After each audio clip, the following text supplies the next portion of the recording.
this, they'll go down considerably in terms of how many styles we're talking about every week. But I know I've mentioned this before. I'll typically go through the different styles and kind of shuffle them around in a way that makes it a little bit more digestible. But when we're talking about something like the IPA categories, like we are tonight, there's just a bunch of them. There's very little difference between them. So I figured we would just Band-Aid method right off, just talk about all of them tonight. So I will move through these a little bit faster, hopefully trying to be mindful and respectful of your time as well, so we can wrap up by 8:30. So I will move through them a little bit quicker than I normally do, particularly when we get to the IPAs. There's really just each one is just slightly different. And if you had the opportunity to watch the makeup week for week 9, you'll know I did a similar thing for the Scottish ales. So as always, when you have questions, please put them in the Q&A. I'll take some pauses throughout, particularly when we're going between styles, to see if we've got any questions and answer those. And with that, we'll go ahead and get started. Pardon me. So tonight, what we're going to be starting with is Pale American Ale. And let me see.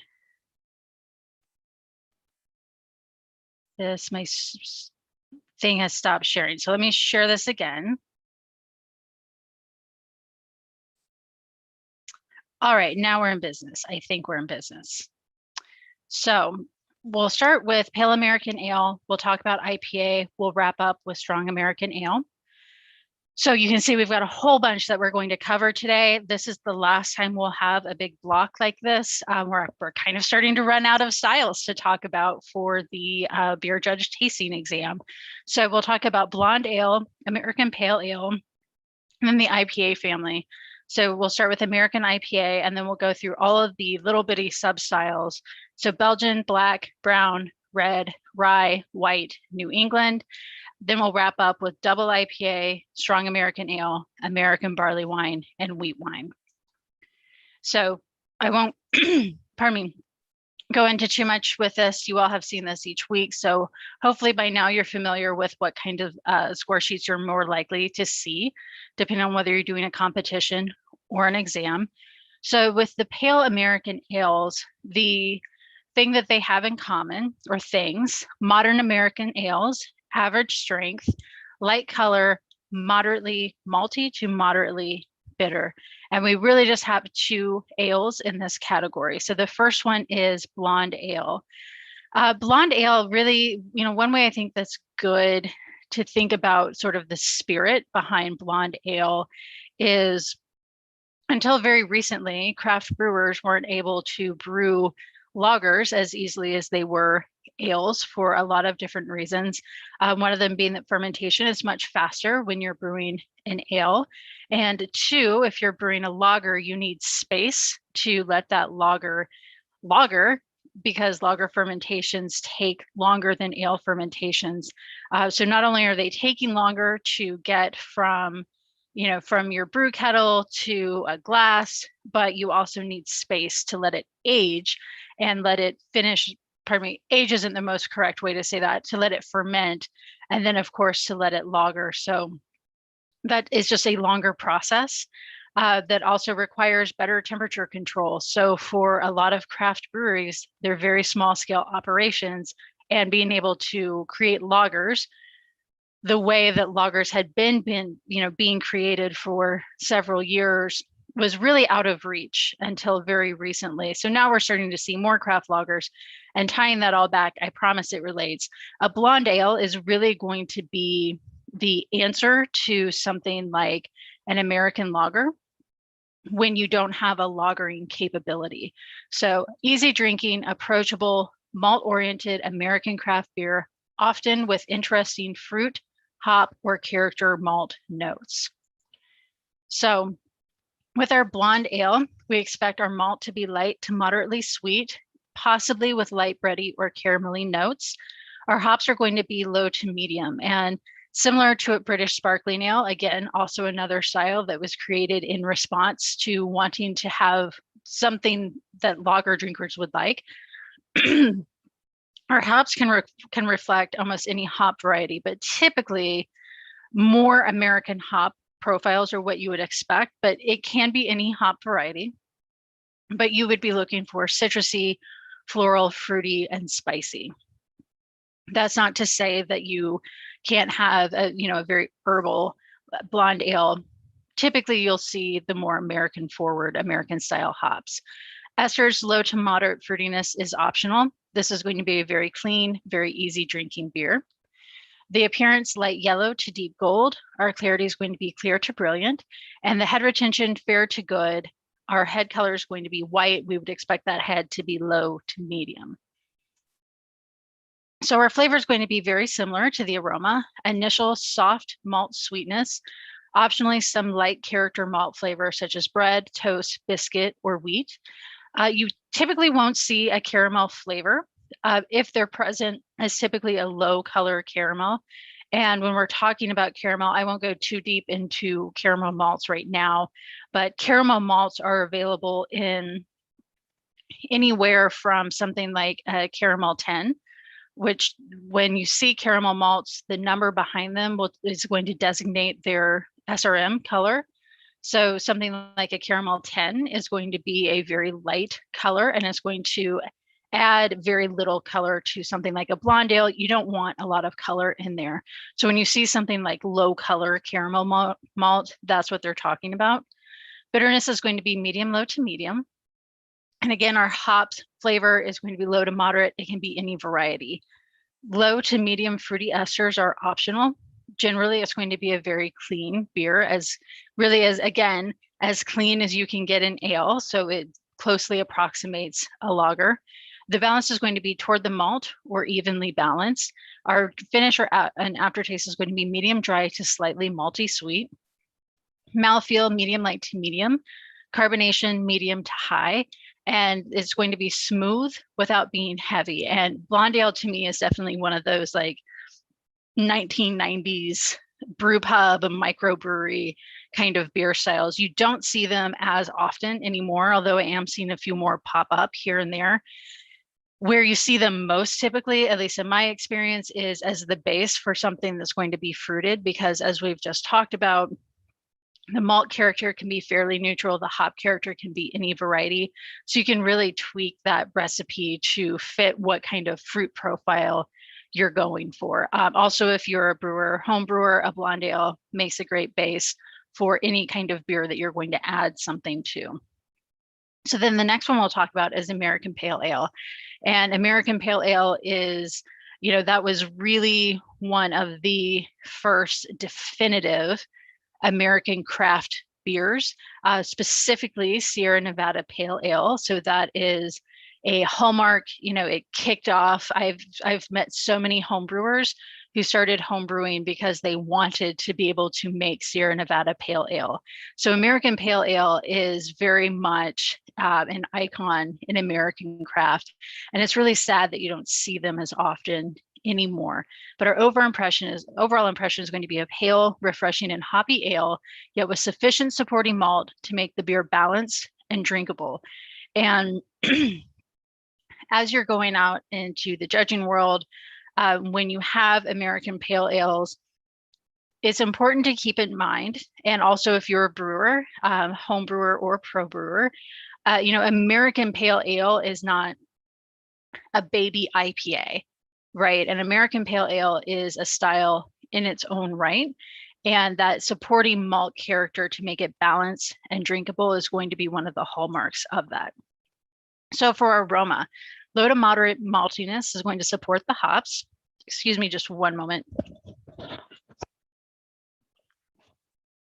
Okay, thank you.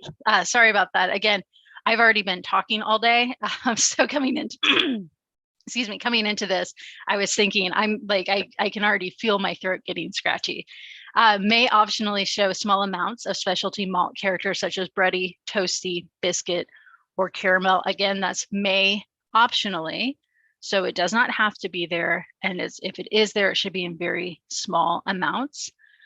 Hops are going to be moderate to strong American or New World hop varieties with a wide range of possible characteristics. Those can include citrus, floral, pine, resin, spicy, tropical fruit, stone fruit, berry, or melon.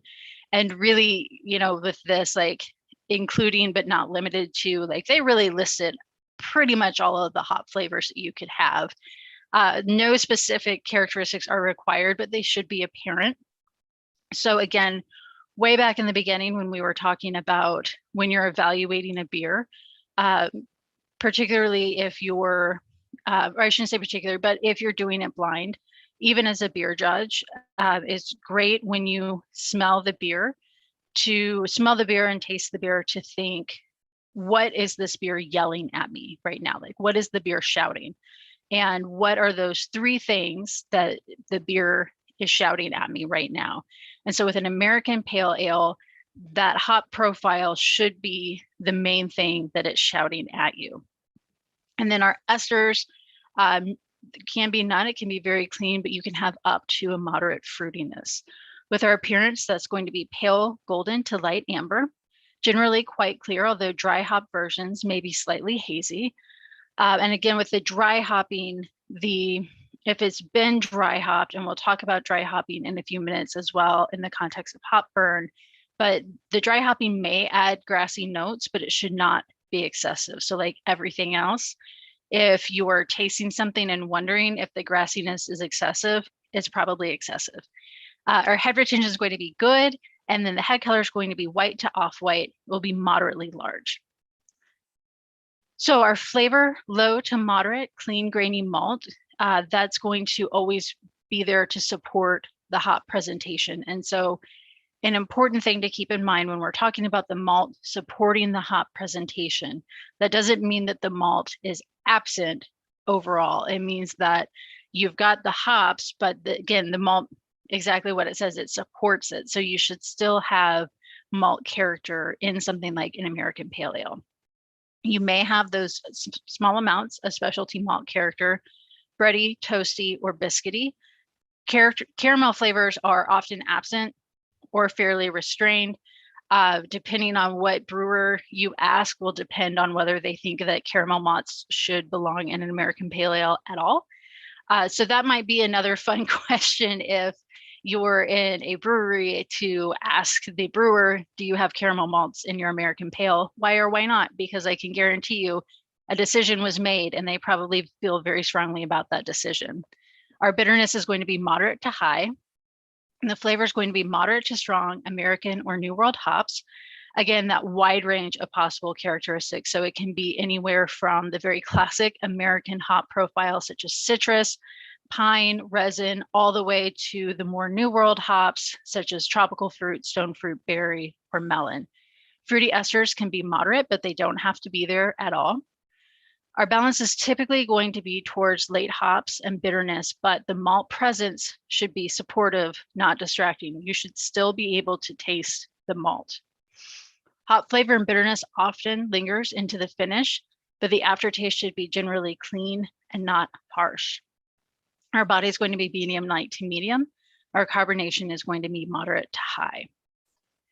So before we go into the IPAs, I don't see any questions. I'm going to take a pause one more time for another sip.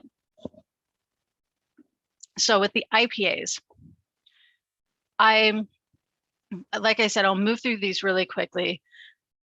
To keep in mind about the IPAs that we'll talk about here, this is modern American IPAs and their derivatives.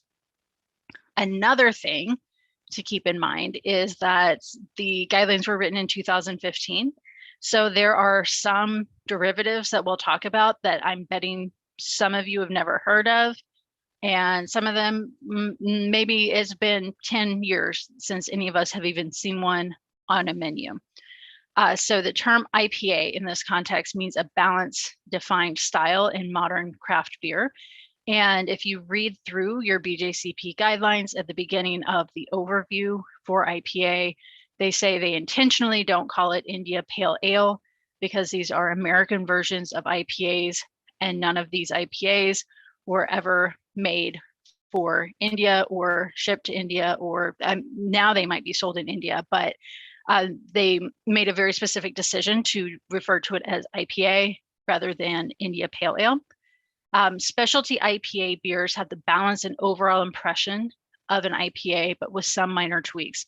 So that's also why I'll move through them pretty quickly, because once we get the basics of American IPA down, then we'll just really focus on the difference for most of the other specialty IPAs. So American IPA, a decidedly hoppy and bitter, moderately strong American pale ale, showcasing modern American or New World hop varieties. And, I think American IPA is going to be the one that almost all of us are very familiar with. And in competitions is always going to be the most entered category. So you may remember one of the tips I shared with that a lot of new judges don't know is when you are registering for a competition, you're given the option to opt out of certain categories. I always opt out of all of the IPA categories because they will destroy your palate. But I learned that from judging American IPAs and then deciding I didn't want to do that anymore. So it's a personal decision. And I'm very sorry to all of the competition organizers out there who are now going to have everybody opting out of IPAs. So the aroma is going to be, our malt is going to be clean, low to medium low, grainy, malty. So with an American IPA, again, it should be there to support the malt character should be there to support the hops. It's not going to be quite as prominent as you would find in an American pale ale. An American pale ale is going to be a bit more balanced, where an American IPA is definitely going to be on the bitter side. So an American IPA is really going to be a showcase of the hops. So prominent to intense hop aroma, featuring one or more characteristics of American or New World hops. So those characteristics, again, we have this laundry list of what they can include: citrus, floral, pine, resin, spicy, tropical fruit, stone fruit, berry, melon. If there's grassiness detected, it should be minimal.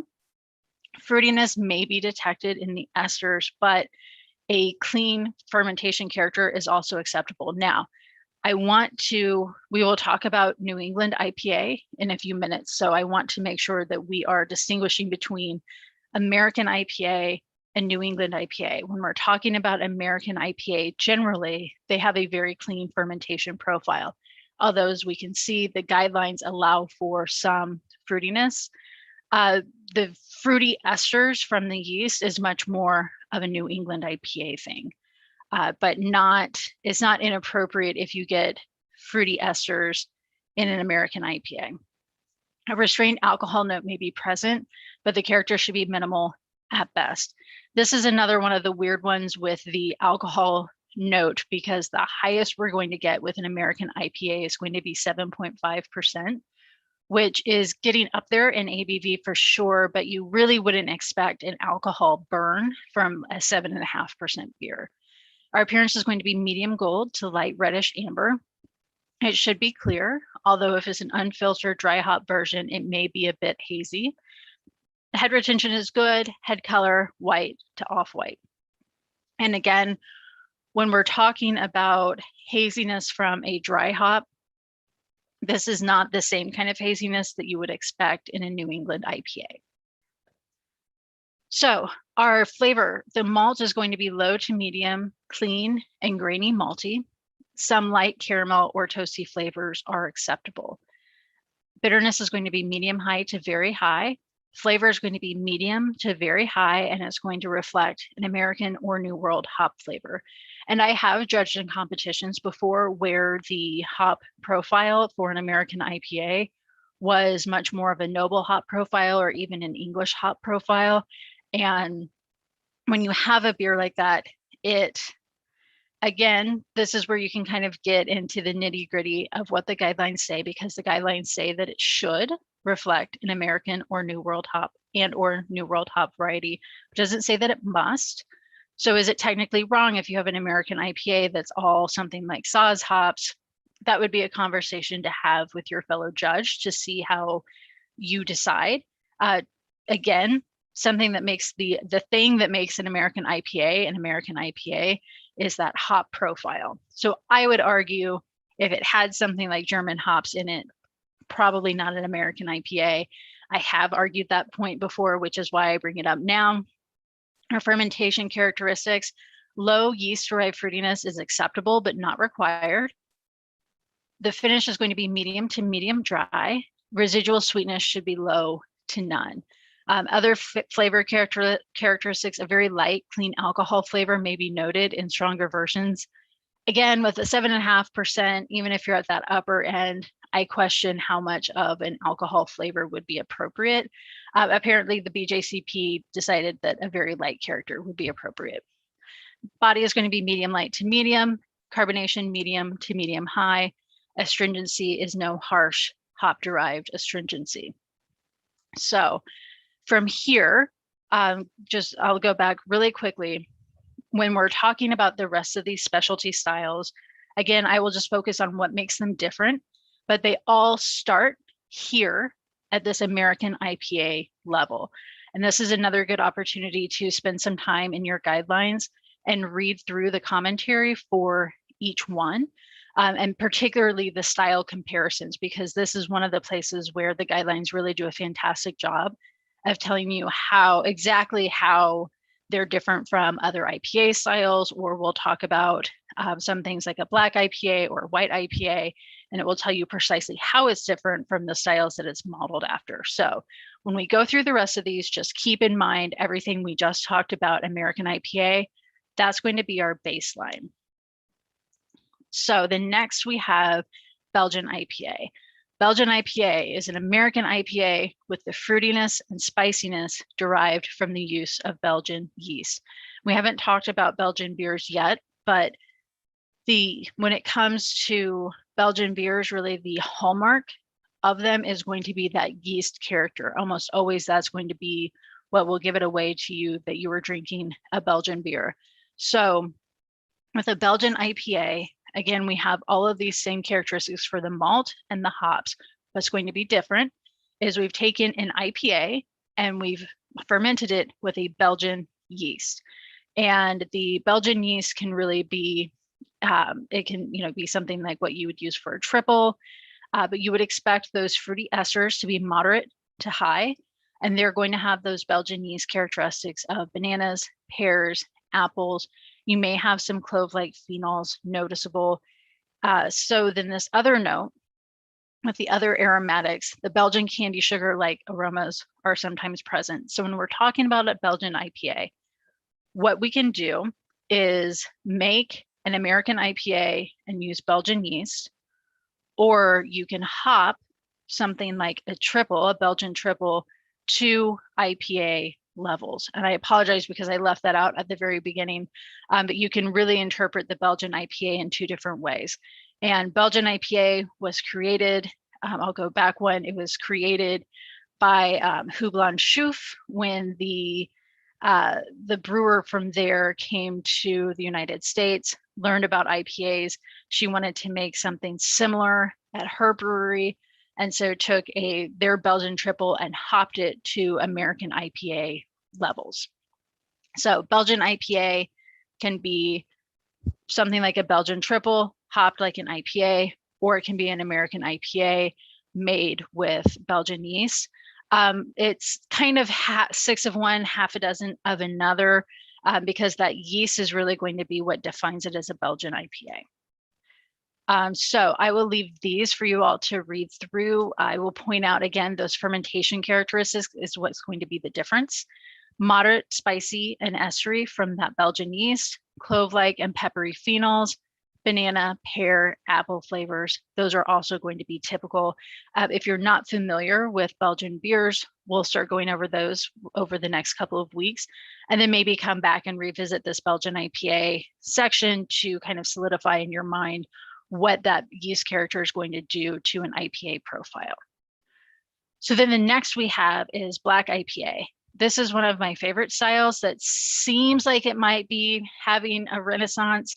I'm doing what I can to really get people to keep doing black IPAs.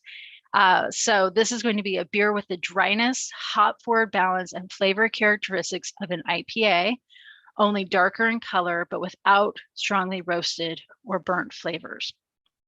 So With the black IPA, again, we're going to have, this time we're kind of switching back to our hops profile is going to be similar. The ester profile is going to be similar to an American IPA, but the malt is where that difference is going to come in. So we're going to have very low to moderate dark malt.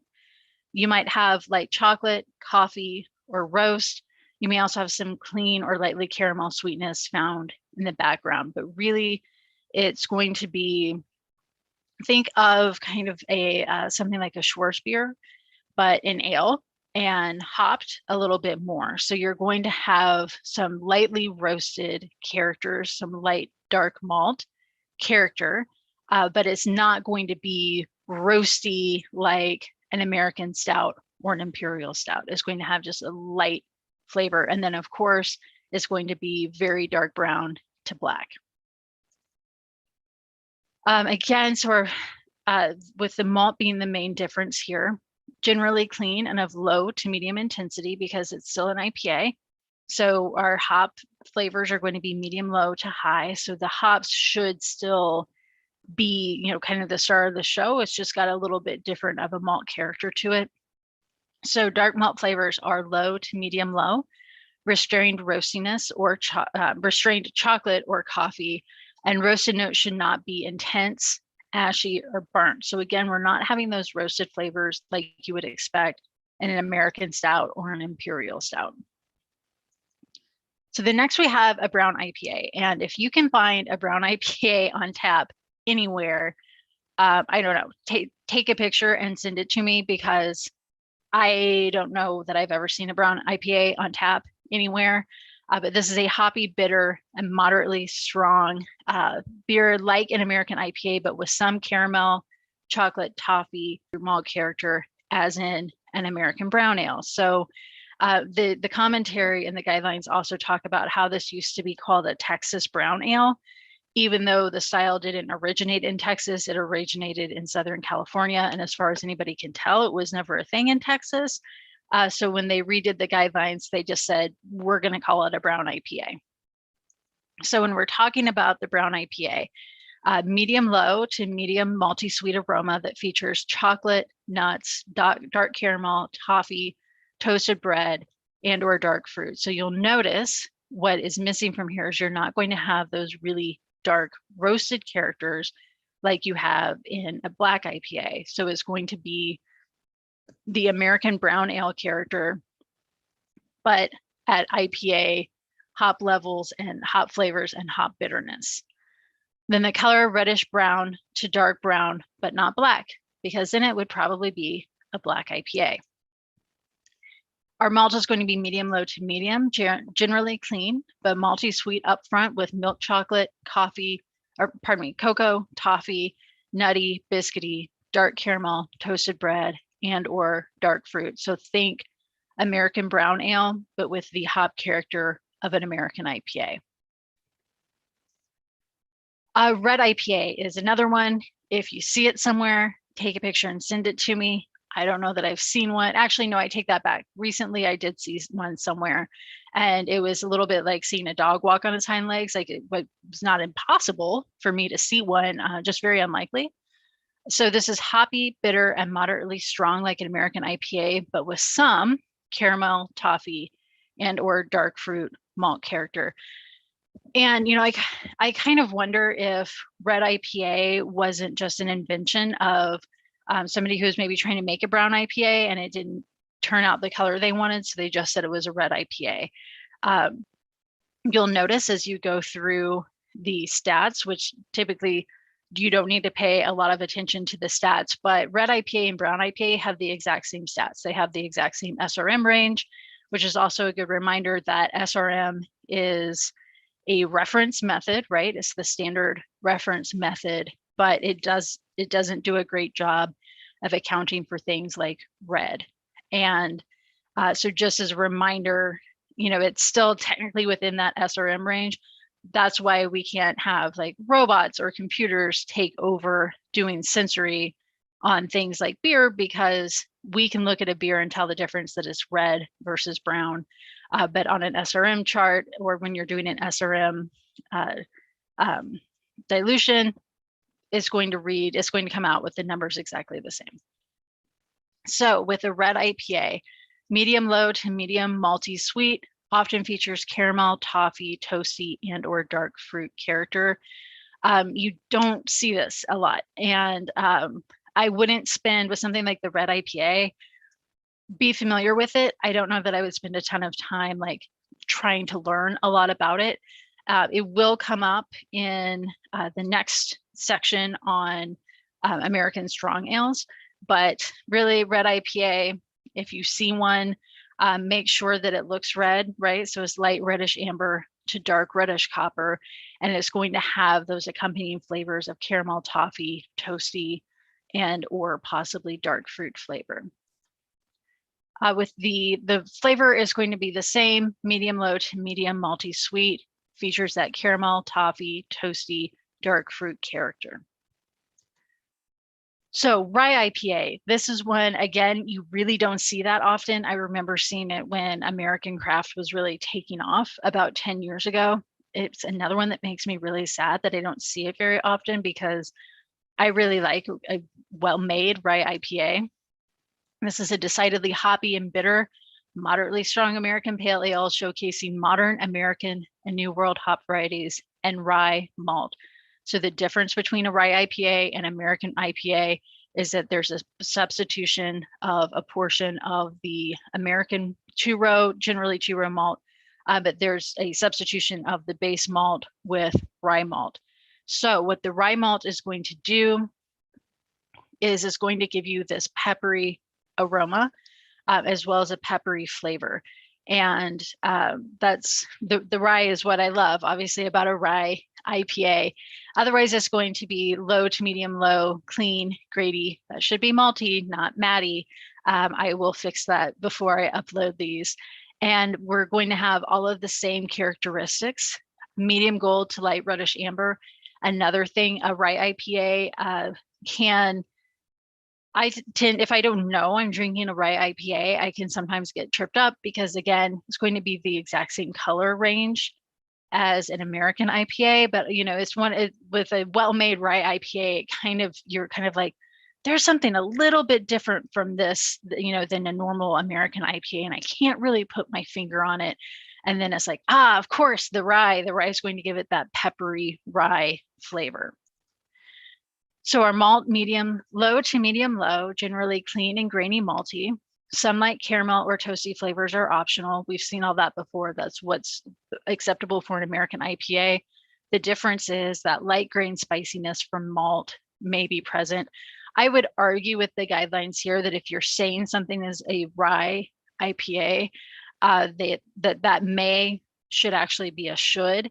If it's going to be a rye IPA, you need to be able to taste that rye in the IPA.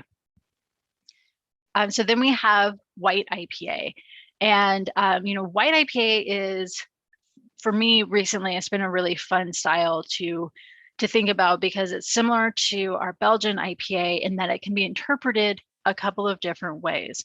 So a white IPA is a lightly fruity, spicy, refreshing version of an American IPA, but with lighter color, less body, and featuring either the distinctive yeast and or spice additions typical of a Belgian wit beer. So really the two schools of thought here are kind of similar, that you can make an American IPA and add a wit beer yeast and or add the coriander and orange peel that you would typically find, that you would find in a wit beer. So you can do one or the other, or you can do both. But if you're making a wit beer, it's going to be hopped to that American IPA standard. So with this, you see in the guidelines, they don't actually even mention malt at all for the aroma of a white IPA. It goes just right into the hops and the fermentation characteristics, because that's really where it's going to shine. Malt-wise, with a white IPA, you would expect a very low background note of something like a water cracker, bread, even that grainy malty flavor. So here, the fermentation characteristics, just like the Belgian IPA, are really where that's going to stand out. So moderate fruity esters of banana, citrus, sometimes apricot. It may have light to moderate spice aromas, such as coriander or pepper, and light clove-like aromatics may be present. So the first moderate fruity esters and that last light clove-like aroma, those are going to be present if the white IPA was fermented with a wit beer yeast. You can have it fermented with where you make the American IPA, you ferment it like you would an American IPA, and then you add the coriander and orange peel. So just understand if you're ever judging white IPAs, that range is there. And then you would expect it to be pale to deep golden.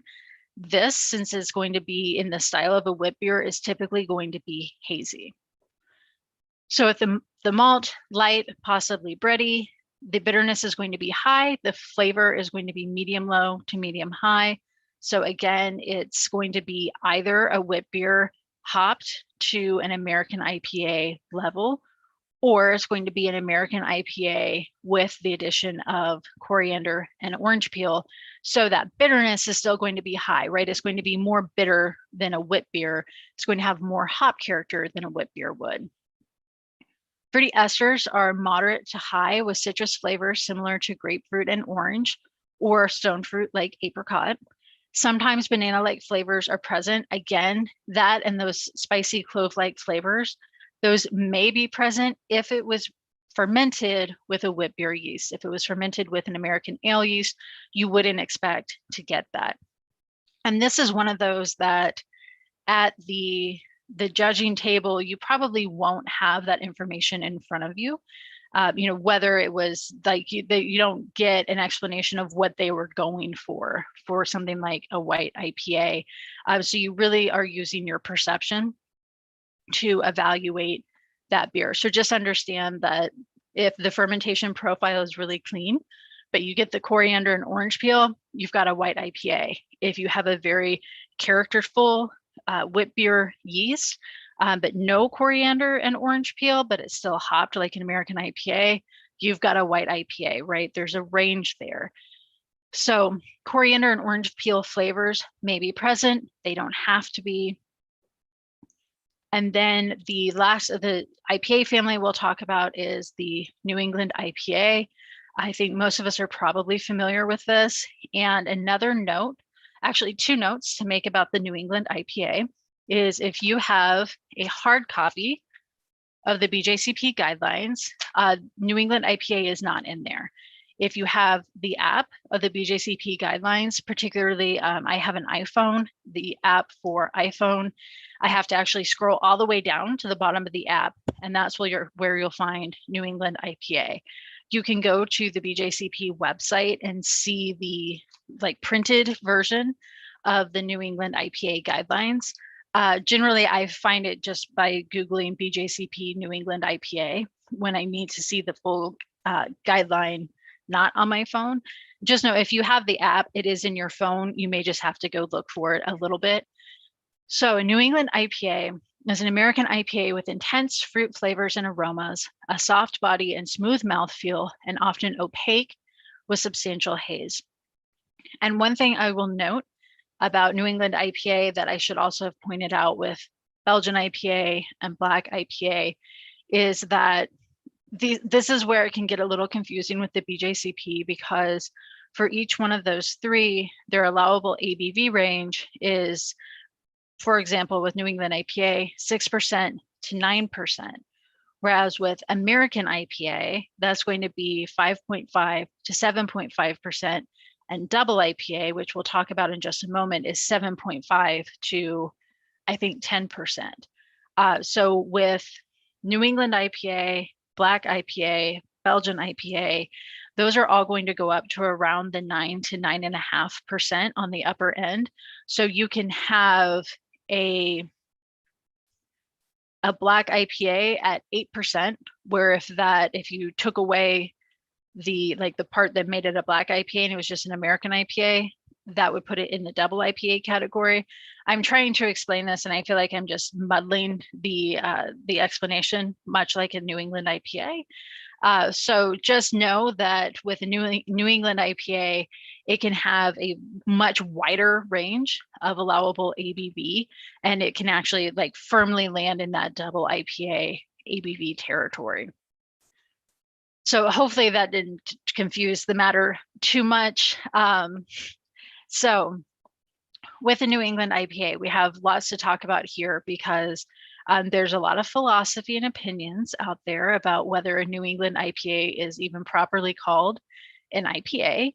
We won't get into that here. I'll leave that to like social media for people to continue to hash that out. But with the malt, it's going to be clean and neutral. It should be in the background. You potentially may have a light bready sweetness, but you shouldn't have any kind of caramel or toast flavor. And absence of any malt character is a fault. So if you're not familiar with the New England IPA style, that kind of seems like a weird thing to say but if you are familiar with the New England IPA style, then you are well aware that there seems to be quite a bit of misunderstanding about what the style should be. So I do really appreciate that there's that note in there that you should be able to detect some kind of malt character, and it should not just be all hops. But speaking of hops, it's going to be an intense hop aroma, typically with fruity qualities. So, one thing that's great about New England IPA is it's really become a showcase for new varieties. So you would expect stone fruit, tropical fruit, citrus, caddy, diesel. There's all sorts of New England IPA hop flavors that are going to be appropriate as long as they're not grassy or herbaceous.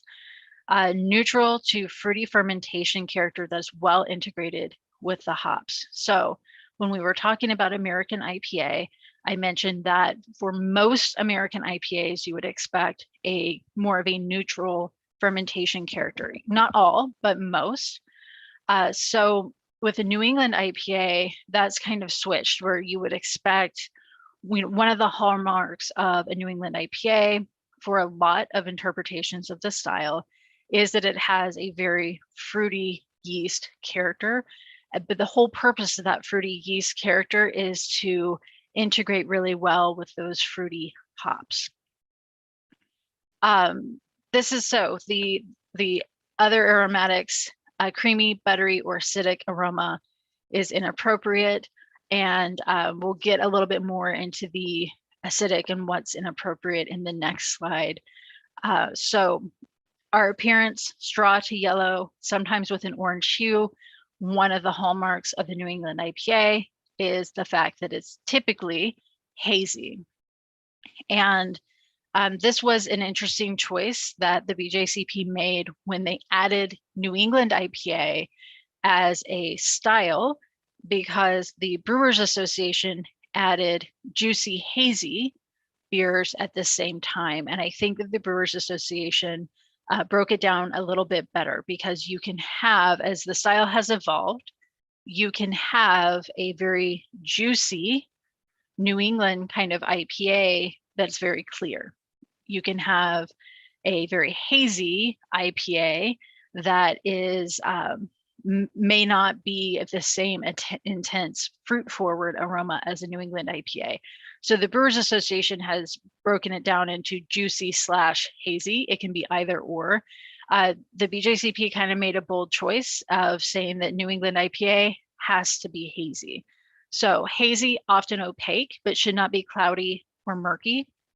The opacity can add a shine to the beer and make the color seem darker.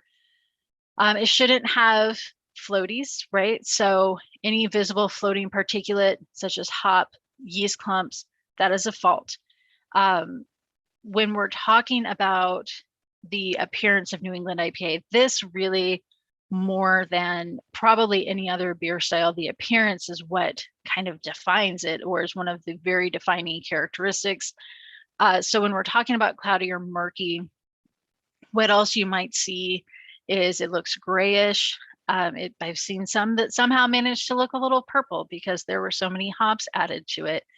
And it shouldn't be muddy. So when you're looking at a New England IPA, if you're looking at them, especially if you're doing like a judging and you have several of them, you will be able to see that some look awesome, right? You can't wait to drink them. Some look like orange juice, some look like pineapple juice, and then some are grayish green and they don't look very appetizing because they're so muddy. So they should not be cloudy or murky.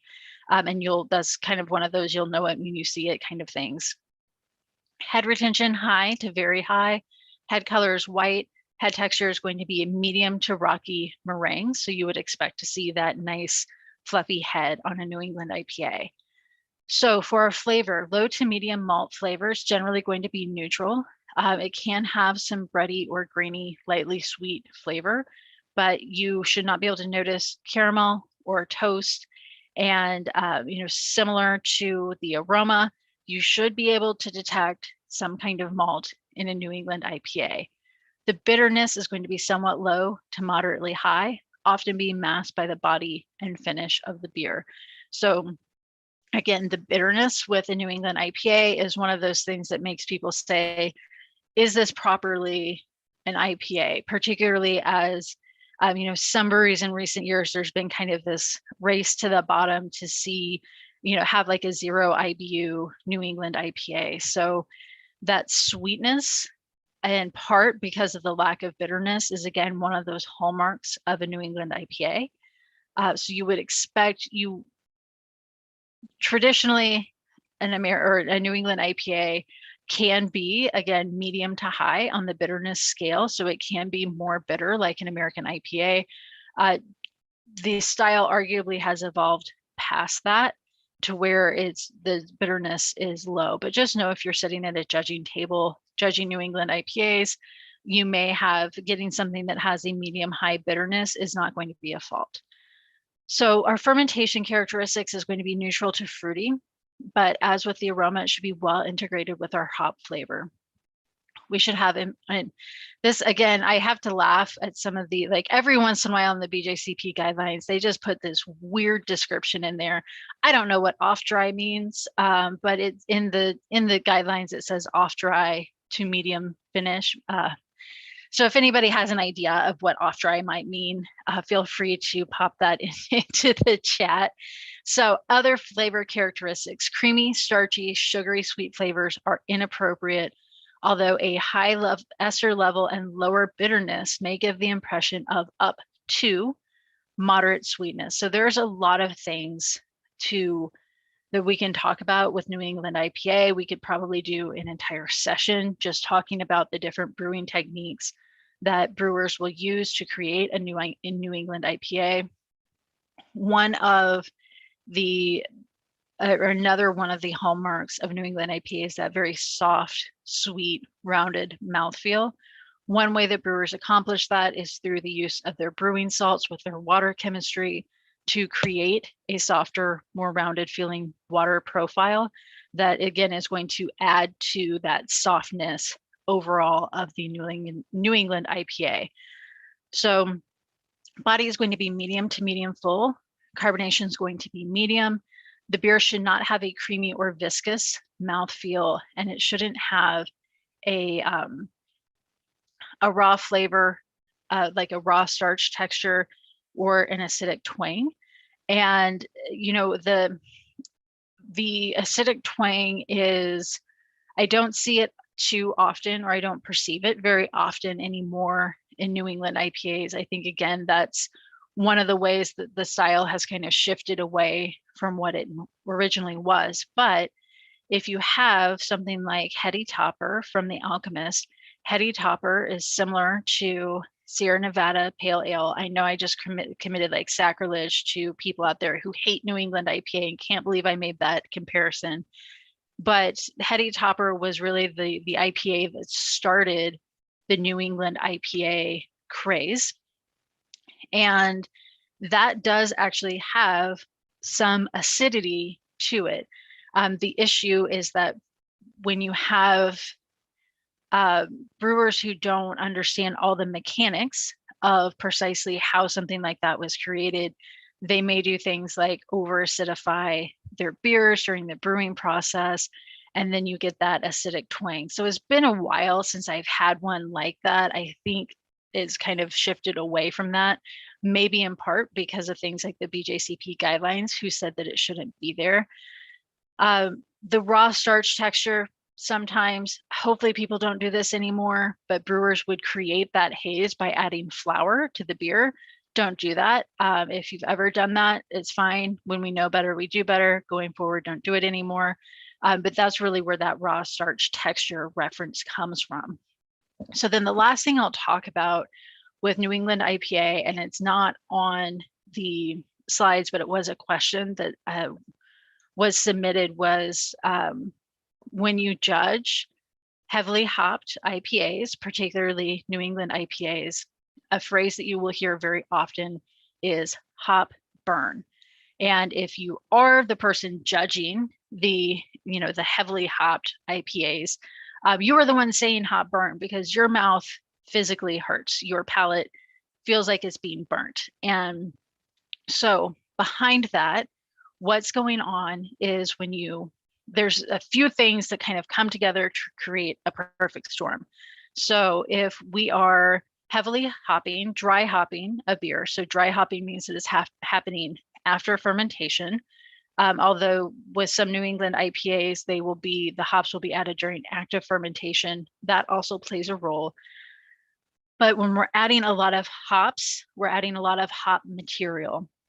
One of the things that hop material has in it is polyphenols. Polyphenols create a very astringent flavor or a very astringent taste on your palate. So this is also when we're talking about things like stouts, and we've talked about astringency from roasted malts. Those are also created by polyphenols. So hop burn is what happens when you have a lot of hop matter, hop particulate suspended still in the beer, and when you drink it, it is this overly astringent feeling that feels like, one of the things I read is it feels like sucking on a dry tea bag. It's extremely astringent. It doesn't, I don't think it actually, creates like an injury on your palate, although it certainly feels like it. I know when I judge New England IPAs, even when I judge American IPAs, but to a much less extent, I typically have like water for the rest of the day, and the next day I can still feel it on my palate. So when you hear hop burn, that's what that is because you have all of that particulate of it like hanging out in the beer. And then when you're drinking it, that astringency is creating this very visceral sensation on your palate. So things that can help with that are letting the beer like settle a little bit longer to have some of that particulate fall out.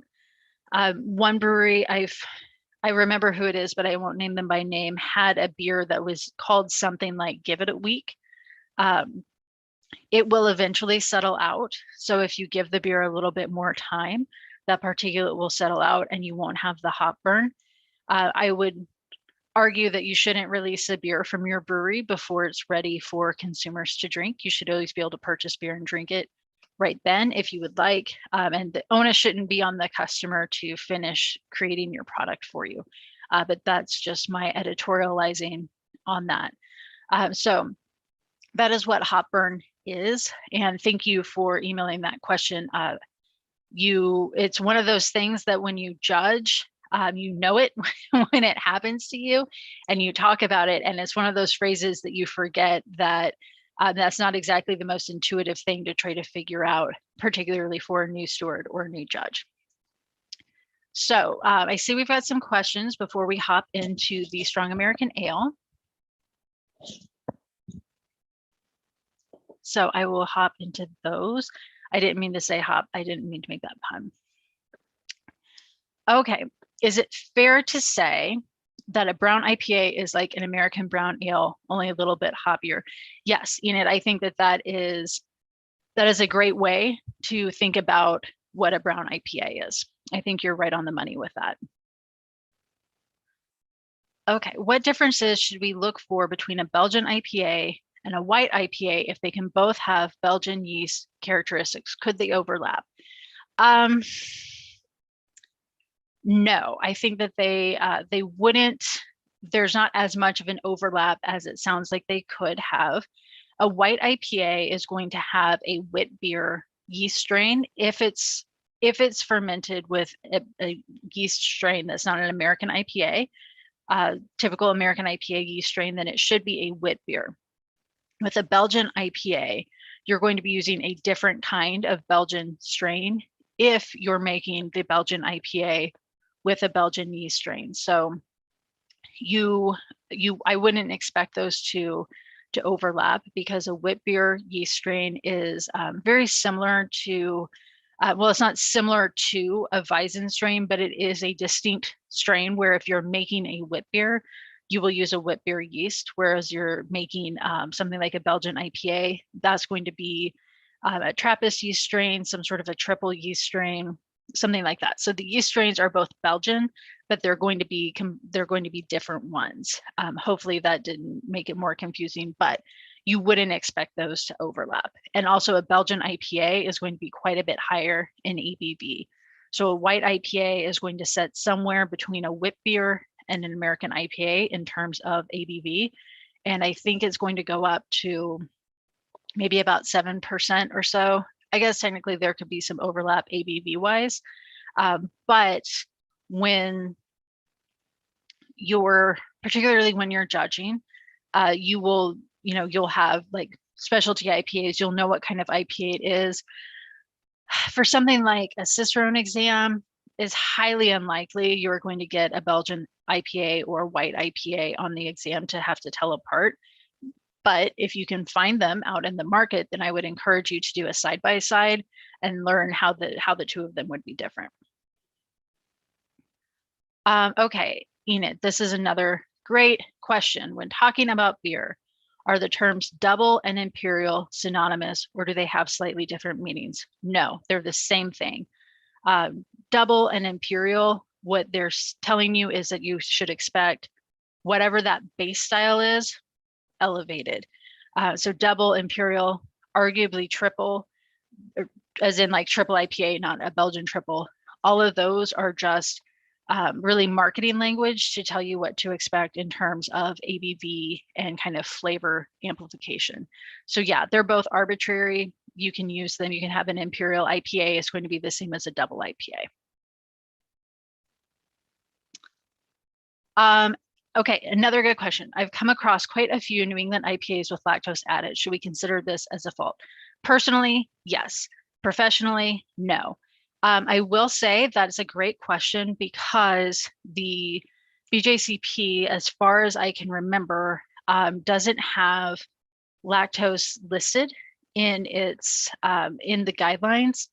So that is actually an interesting question, Angelica, that I don't know that I would necessarily consider it a fault if it were disclosed on the like ingredients list. And yeah, that's a really interesting one. I don't know that I would consider it a fault if there was lactose added. A lot of brewers will add the lactose because it's an unfermentable sugar, so it lends itself to being sweet and to having that really sweet finish. So let me think about that some more. But my impression, just out like off the top of my head, would be that I wouldn't consider it a fault. But let me look and see if I can find anything that like really supports it one way or another. That's a really good question. Okay, so strong American ale overview. This is going to be very similar to the strong European beer that we had a few weeks ago, the strong British beer.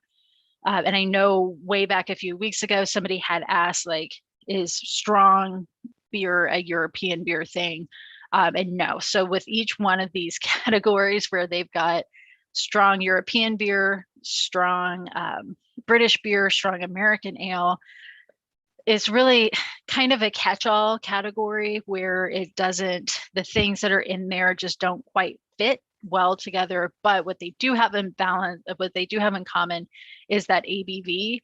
And in the, this is kind of, again, this is like how thinly they're slicing it here, a lack of roast. So lack of roast is going to kick Imperial Stout out of the strong American ale category and into the American Porter and Stout category. So kind of a catch-all. the one thing that unites them all is their ABV and the fact that they're not an imperial stout. So the first one we'll talk about is double IPA. Our overall impression is an intensely hoppy, fairly strong pale ale without the big, rich, complex maltiness and residual sweetness and body of an American barley wine. And so what I think is interesting that the BJCP does here is they contrast it with a barley wine rather than an American IPA. So we can see the ABV range 7.5 to 10%. With American IPA, it can be up to 7.5%. So there is an overlap between American IPA and double IPA. I know sometimes brewers will enter the same beer into the two different categories to see how it does. You really shouldn't do that, but I guess if you're willing to pay the entry fees, see how it does in either category, particularly if you genuinely have a question on where it fits best. So with our double IPA, some clean malty sweetness in the background. Our hops are going to be prominent to intense. So with the double IPA, again, the hops should be shouting at you. When you smell the beer, when you taste the beer, you should be getting hops first and foremost. And you shouldn't just be getting hops, you should be getting a lot of hops. So this is going to typically showcase American or New World hop characteristics, but again, it doesn't have to. I think it would arguably fall into a different category if it had something like English hops in it, but technically it can. Neutral fermentation character is typical, golden to light orange copper in color, good clarity, although unfiltered dry hop versions may be a bit hazy, persistent white to off-white head. So with our flavor, the malt character should be low to medium, generally clean and grainy malty. You can have low levels of caramel or toasty flavors here. Again, you should still be able to get some malt. You need some of that malt sweetness to help balance that hop bitterness and the hop flavor. So the bitterness, high to absurdly high. This is another one of the BJCP descriptions that just makes me laugh. What is absurdly high? And really, when it comes to bitterness, as humans, we can only taste up to a certain level. So anything above that is really, I don't know, I guess a waste of bitterness. So our flavor is strong and complex. It can reflect the characteristics of modern American or New World hop varieties such as citrus, floral, pine, resin, spicy, tropical fruit, stone fruit, berry, melon, really anything American or New World. Low to medium fruitiness is acceptable for the fermentation, but is not required. Again, generally it's going to be fairly clean. Dry to medium dry finish should not finish sweet or heavy. So that dry to medium dry finish is a hallmark of a double IPA. You want to be able to feel that, that high to absurdly high bitterness is really going to help dry out your palate. The body is going to be medium light to medium, carbonation, medium to medium high. And this is another good example of beers that can be high in ABV that are going to be light in color. I think some of the best double IPAs are the very deceptive ones where you can't really taste the alcohol and it's very light bodied. So double IPA, medium light to medium, like it's not going to be a full bodied beer the way that something like an Imperial Stout would be. American Strong Ale is next. American Strong Ale, I think, is one of the weirdest beer styles out there because it's kind of like the British Strong Ale, where it's just sort of there as a catch-all placeholder for different styles. Although American Strong Ale is a little more precise, but it's a strong, full-flavored American ale that challenges and rewards the palate with full malty and hoppy flavors and substantial bitterness. So, unlike some of the other overall impressions that we've read that will tell us precisely what this beer is, if we read this overall impression and I ask you to tell me what an American Strong Ale is, you really can't tell me, right? Like there's just a lot of fluff in there. So an American Strong Ale, what it really is something like an Imperial Red Ale or an Imperial Amber Ale. So I'll skip down to appearance just quickly, but medium amber to deep copper or light brown. So an American Strong Ale is really going to be something like An American red, red and amber are used interchangeably. It's going to be that, but higher ABV. You don't really get that from the overall impression. I don't know if I did a poll if anybody would say this is an imperial red ale, but they went with American Strong Ale as the name of the category. So our malt is going to be moderate to bold, medium to dark caramel, bready or toasty notes are possible. Background notes of light roast and or chocolate noticeable in some examples. But again, this is background notes are noticeable in some examples. If you have an American Strong Ale, you shouldn't expect it to have a chocolate or roast character, but as long as its background is light and it's like just at that noticeable level, is not a fault. Hops are going to be medium to high aroma, often presenting citrusy or resiny notes, although characteristics associated with other American or New World varieties may be found. So tropical, stone fruit, melon. Again, you'll recall when we talked about American Amber Ale, American Red Ale is the same. They're interchangeable. It can really be a lot of things. And so an American Strong Ale can also really be a lot of things, as long as it's kind of within these parameters, but there's quite a bit of wiggle room for an American Strong Ale. The esters, we're generally going to exhibit a clean ester profile. It can be up to moderately fruity. And the rest of our appearance, good clarity. The head retention may be low because we're getting up there in ABV, and the head color is going to be off-white to light tan. So for the flavor, medium to high dextrinous malt with a full range of caramel, toffee, dark fruit flavors being possible. Low to medium toasty, bready, or Maillard-rich malty flavors are optional and can add complexity.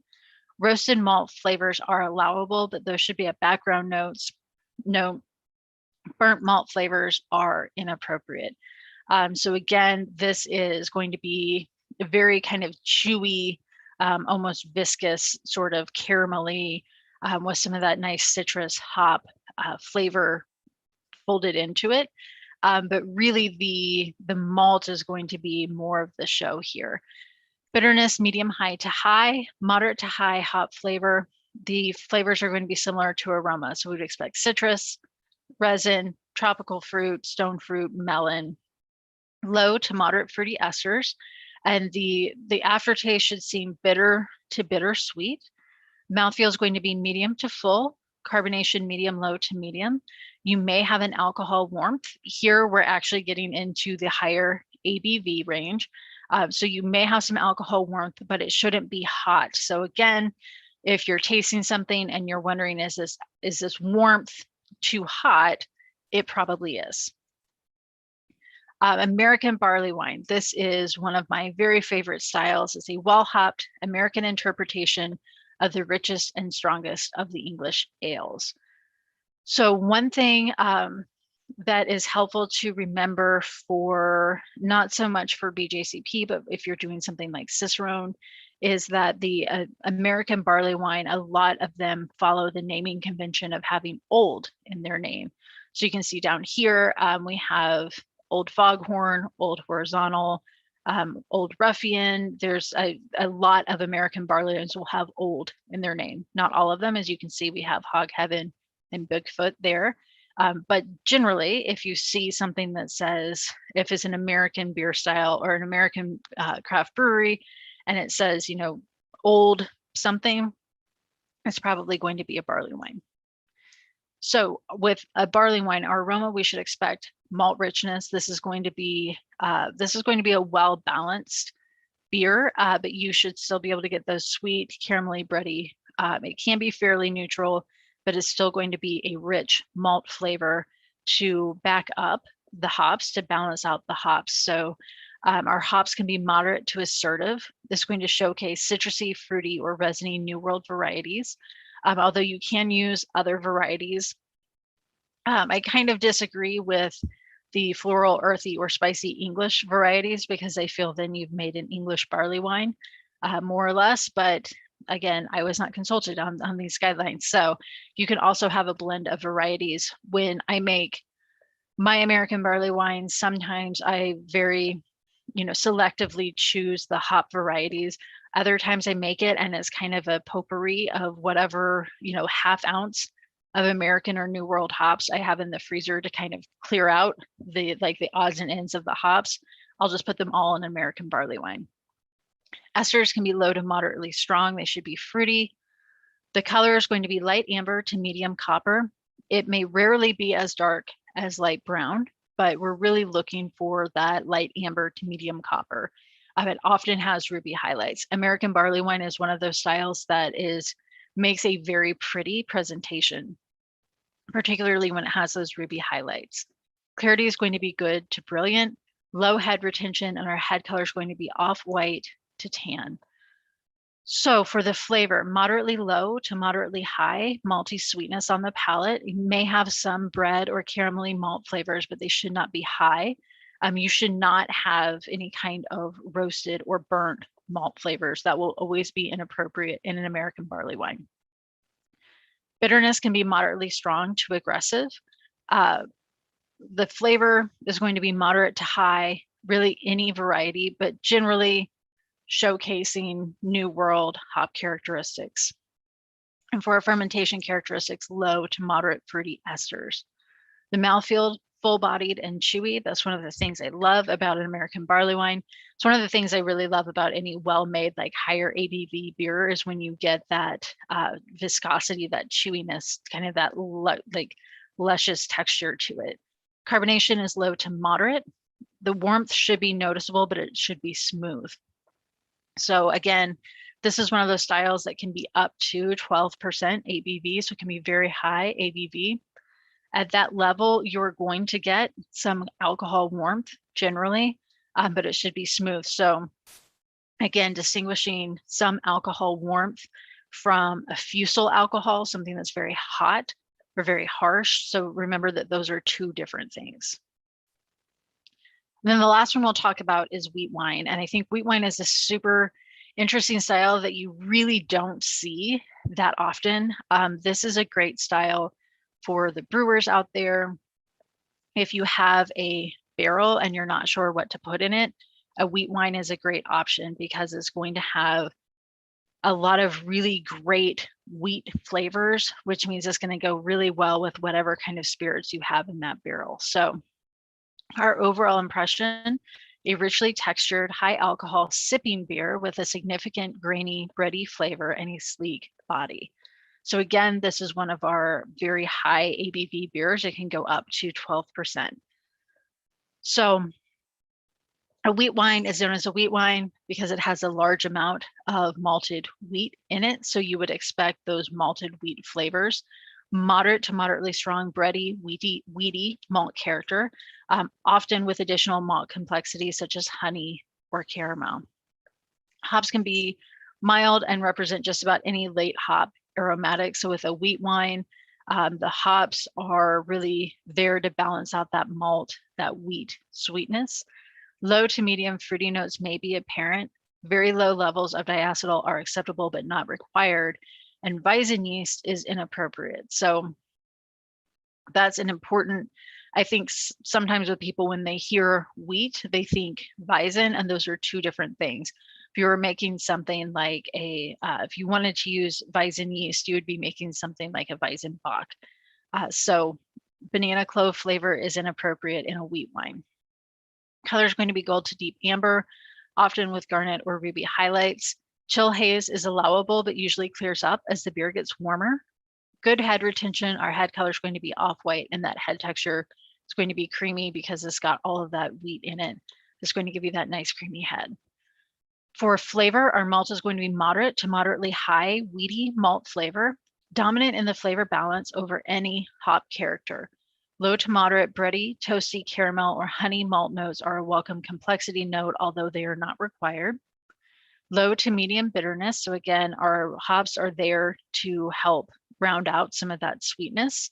Flavor is going to be low to medium and can reflect any variety. So this is a wheat forward beer. And, again, the hops can be there. They're not going to be the star of the show, kind of a change of gears from what we've been talking about for most of the evening.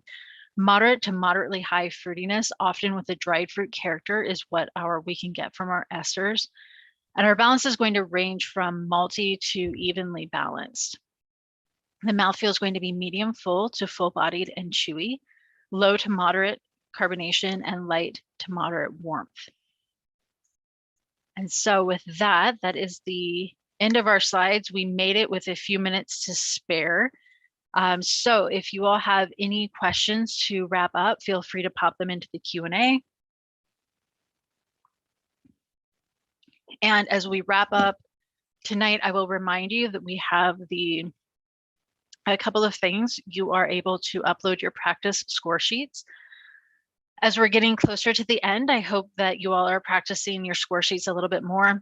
Please don't be shy about uploading those. What we've seen so far has knocked my socks off. You all are doing an amazing job, and hopefully you're learning from the feedback that you're getting from us.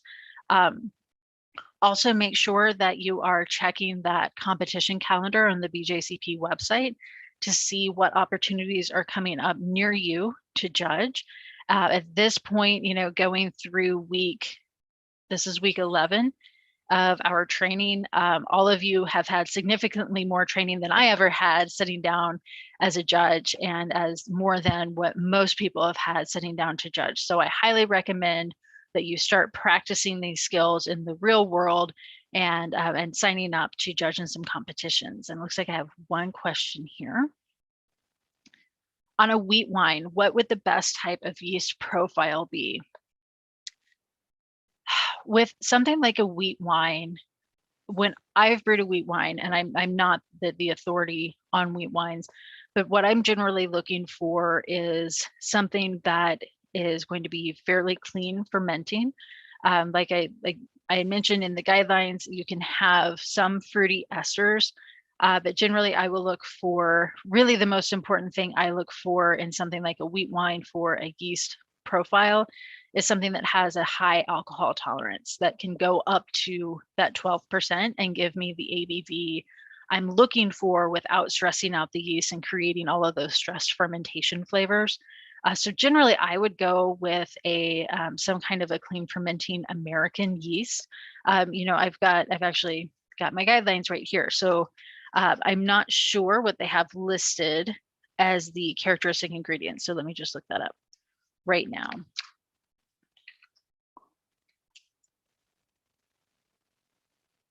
Let's see. You know what? It doesn't actually say.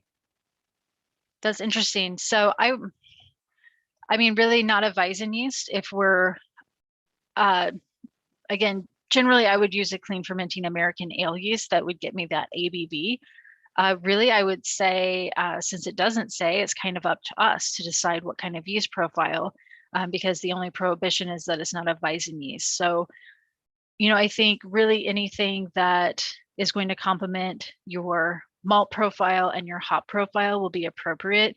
It is an American ale style, which does not mean you can't use something like an English ale yeast, but you probably wouldn't use something like a Belgian yeast for an American strong, or for a wheat wine, since it's in the strong American ale category.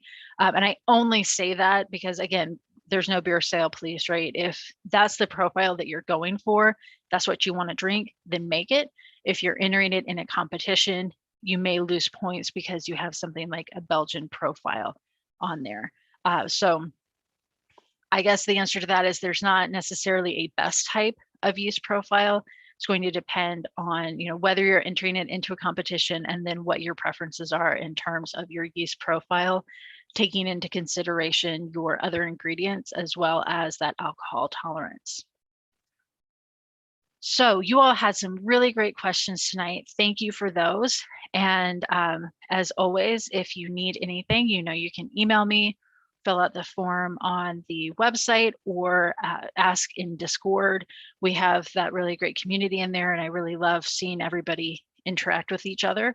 So next week, we are moving into Belgian beer styles. I believe we have somehow we only have 2 more weeks of covering beer styles after this, and they're both going to be Belgian. And then we'll be coming up on our last review session. Somebody had asked on Discord if I could do something on brewing process. So I will get together some slides on that. We may do a bonus live session, or I may record it and just have that available for all of you to watch if you need assistance with the brewing process and would like to be able to ask some questions. So I will definitely get that together. That would probably come after our review session, which is, I guess, I'm bad at math, in 3 weeks. So I will work on that to have some more information available for all of you. But in the meantime, I hope everyone has a great week.